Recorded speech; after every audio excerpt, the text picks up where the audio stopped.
Hello, welcome to my channel. Today we are going to discuss about current affairs of science and technology for UPSC 2023. So, let's get started. 1. Genetic modification, GM, technology. Genetic modification, GM, technology, also known as genetic engineering or biotechnology, refers to the process of altering the DNA or genetic makeup of an organism to achieve a desired trait or characteristic.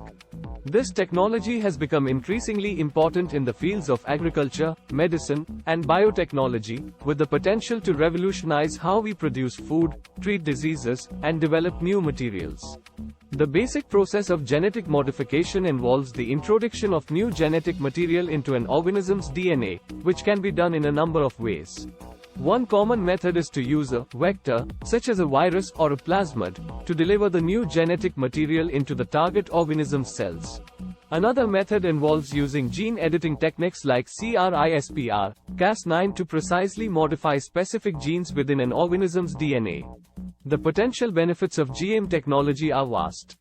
In agriculture, genetically modified crops can be engineered to be more resistant to pests, diseases, and environmental stressors like drought or extreme temperatures, leading to increased crop yields and more efficient use of land and resources. In medicine, GM technology can be used to develop new treatments and cures for diseases by modifying the genetic material of cells within the body. It can also be used to create new materials with unique properties, such as bacteria that produce biodegradable plastics. However, there are also concerns about the potential risks and unintended consequences of GM technology. For example, there is concern that genetically modified organisms, GMOs, could escape into the wild and disrupt natural ecosystems. There is also concern about the potential for GMOs to crossbreed with non-GMO organisms and create hybrid organisms with unknown characteristics. Another concern is the potential impact of GM technology on human health. While genetically modified foods have been deemed safe for human consumption by many regulatory agencies, there are concerns that they could cause allergic reactions or other health problems in some people. There is also concern that the widespread use of GM crops could lead to the development of superweeds that are resistant to herbicides and other chemical treatments. In conclusion, genetic modification technology has the potential to bring about significant benefits in various fields. However, it is important to carefully consider the potential risks and unintended consequences of this technology and to ensure that appropriate regulations and safeguards are in place to protect human health and the environment. 2. Genome editing. DBT eases norms for research into genetically modified crops with new guidelines for safety assessment of genome-edited plants 2022. The Ministry of Environment, Forest and Climate Change has issued guidelines for the safety assessment of genome-edited plants, which provide a regulatory framework and scientific guidance for the development of such plants using site-directed nucleases. Researchers using gene editing technology to modify plant genomes are exempted from seeking approvals from the Genetic Engineering Appraisal Committee, except for clauses requiring GEAC permission. The guidelines are expected to accelerate genetic improvement of crops, increasing farmers' income, and providing a roadmap for sustainable use of genome editing. In contrast to genome editing, transgenic technology involves the introduction of foreign DNA sequences into an organism. Various bodies such as the Recombinant DNA Advisory Committee, Institutional Biosafety Committee, and Review Committee on Genetic Manipulation are responsible for regulating GM crops in India.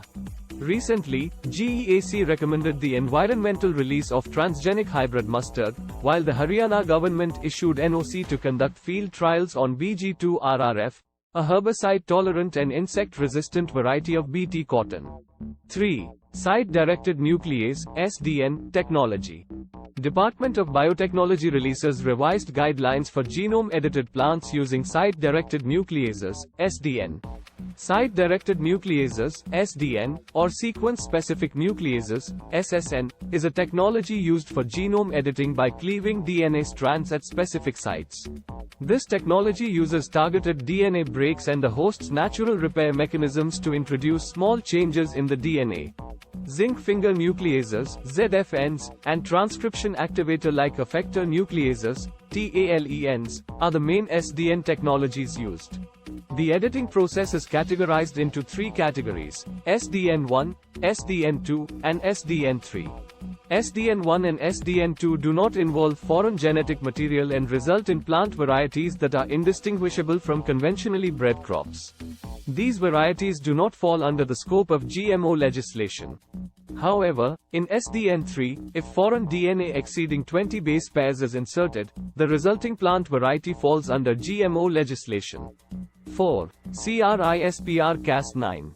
10-year anniversary of CRISPR Cas9 gene editing pioneered by Charpentier and Doudna, Nobel Prize winners. CRISPR Cas9 is a genetic tool used for gene editing, which was originally found in bacteria. Bacteria use the CRISPR sequence to remember and protect themselves from specific viruses that attack them. CRISPR-associated protein 9, Cas9, is an enzyme that can be guided by a piece of RNA to locate and snip out a specific gene, and then replace it with a desired piece of DNA. However, the use of CRISPR Cas9 also raises ethical concerns, particularly with regards to designer babies, as well as ecological impacts. In India, researchers have used CRISPR Cas9 for a variety of applications, such as treating sickle cell anemia and improving the nutritional quality and pathogen resistance of bananas through genome editing. 5. Chimeric Antigen Receptor T, CAR-T, cell therapy. Indigenously developed CAR-T therapy tested on patients in India for the first time by IIT Bombay and Tata Memorial Centre. The National Biopharma Mission, NBM, funded by the Biotechnology Industry Research Assistance Council, BIRAC, has supported the development of India's first indigenously developed CAR-T therapy for cancer treatment. BIRAC is a public sector enterprise established by the Department of Biotechnology as an interface agency to promote emerging biotech enterprises. CAR-T therapy is a type of cancer treatment that involves modifying T cells from the patient's blood by adding a gene for a man-made receptor called CAR. This receptor is designed to bind to specific proteins on cancer cells, making it easier for T cells to identify and attack them. The modified T cells, called CAR-T cells, are then administered back to the patient. CAR-T therapy holds the potential for curing certain types of cancers and has several benefits over traditional treatments like chemotherapy. It is administered only once, requires short treatment time, and results in more rapid recovery. 6. Genome sequencing. In a recently published research, an international team described the first ever sequencing of a complete human genome. Genome sequencing is the process of determining the complete DNA sequence of an organism's genome. This involves identifying the order of nucleotides, adenine, guanine, cytosine, and thymer, that make up an individual's genetic code. The human genome contains approximately 3 billion base pairs, and advancements in technology have made it possible to sequence entire genomes in a relatively short amount of time and at a lower cost than ever before. Genome sequencing has numerous applications in research, medicine, and agriculture. In research, it can be used to identify genetic variations that cause or contribute to diseases, develop new therapies, and understand the evolutionary history of species. In medicine, genome sequencing can be used to diagnose rare genetic disorders, predict disease susceptibility, and personalize treatment plans based on an individual's genetic makeup. In agriculture, genome sequencing can be used to improve crop yields and develop disease-resistant plants. There are two main types of genome sequencing: whole genome sequencing and targeted sequencing. Whole genome sequencing involves sequencing an entire genome, while targeted sequencing focuses on specific regions of the genome. Targeted sequencing is often used in medical applications, where specific genes or regions of the genome are known to be associated with certain diseases. While genome sequencing has revolutionized the field of genetics, it also raises important ethical, legal, and social issues. These include concerns over privacy, the potential misuse of genetic information, and the impact of genetic testing on individuals and society. Despite these challenges, genome sequencing continues to advance and is expected to play an increasingly important role in a wide range of fields, from medicine to conservation biology. As technology continues to improve and costs decrease, it is likely that genome sequencing will become even more widespread and accessible in the years to come. 7. Genomic Surveillance. Building a sustainable system for genomic surveillance to combat outbreaks of pathogens and variants, including COVID-19 and monkeypox. Genomic surveillance is the practice of monitoring the genetic makeup of pathogens, such as viruses and bacteria, to track their spread and evolution over time. This involves sequencing the genomes of these pathogens and analyzing the data to identify changes or mutations that may affect their virulence or transmissibility. Genomic surveillance has become increasingly important in recent years as outbreaks of infectious diseases, including COVID-19, monkeypox, and others, continue to occur around the world. By monitoring the genetic makeup of these pathogens, scientists can better understand how they are spreading and evolving, and develop strategies to control their spread. Genomic surveillance involves collecting samples of the pathogen from infected individuals, sequencing the genome of the pathogen, and comparing it to other genomes from around the world. This allows scientists to track the spread of the pathogen and identify any mutations that may be increasing its ability to infect or harm individuals. In addition to tracking the spread of infectious diseases, genomic surveillance has numerous other applications, including monitoring the emergence of drug-resistant pathogens, identifying outbreaks of foodborne illnesses, and tracking the spread of invasive species. Overall, genomic surveillance is a critical tool in the fight against infectious diseases, allowing scientists to better understand how pathogens are spreading and evolving, and develop strategies to control their spread. 8. Cloning. China clones wild Arctic wolf for the first time in history. Cloning is the process of producing genetically identical copies of biological entities. Clones have the same genetic makeup as the original, but may not always look identical due to environmental factors. In mammals, identical twins are natural clones. There are three types of artificial cloning: gene, DNA cloning, reproductive cloning, therapeutic cloning. Reproductive cloning involves transferring nuclear material from a somatic cell into an anucleate egg cell, which is then stimulated to divide and form an embryo with the same genome as the nuclear donor. This process was used to create Dolly sheep, the first mammal cloned. Therapeutic cloning is similar to reproductive cloning, but the produced embryo is grown in a laboratory. 9. Indian Biological Data Center. Indian Biological Data Center, IBDC, was inaugurated at Faridabad, Haryana. The Regional Center of Biotechnology, in collaboration with the National Informatics Center, has established the first national repository for life science data in India.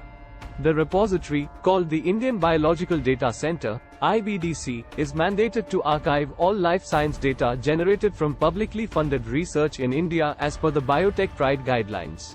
The data will be stored on a 4-petabyte supercomputer called Brahma, and will follow the FAIR principle for data sharing. The IBDC contains genomes sequenced by the Indian SARS-CoV-2 Genomic Consortium, INSACOG, and currently has two sections: Indian Nucleotide Data Archive, INDA, and Indian Nucleotide Data Archive, Controlled Access, INDA-CA. The IBDC offers open access, time-release access and restricted access to its data. To the point. 1.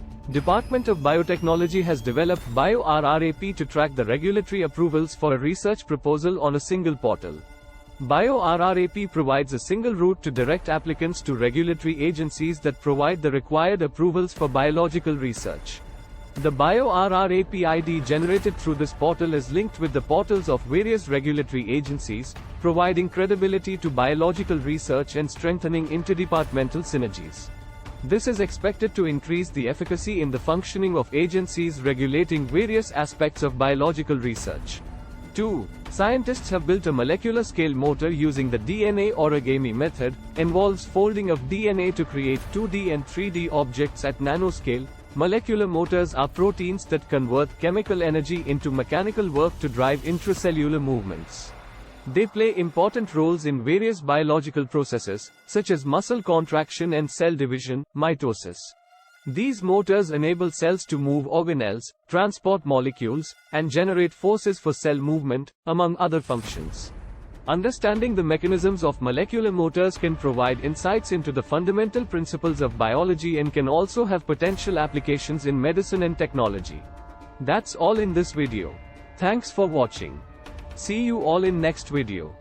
Please like, share and subscribe my channel.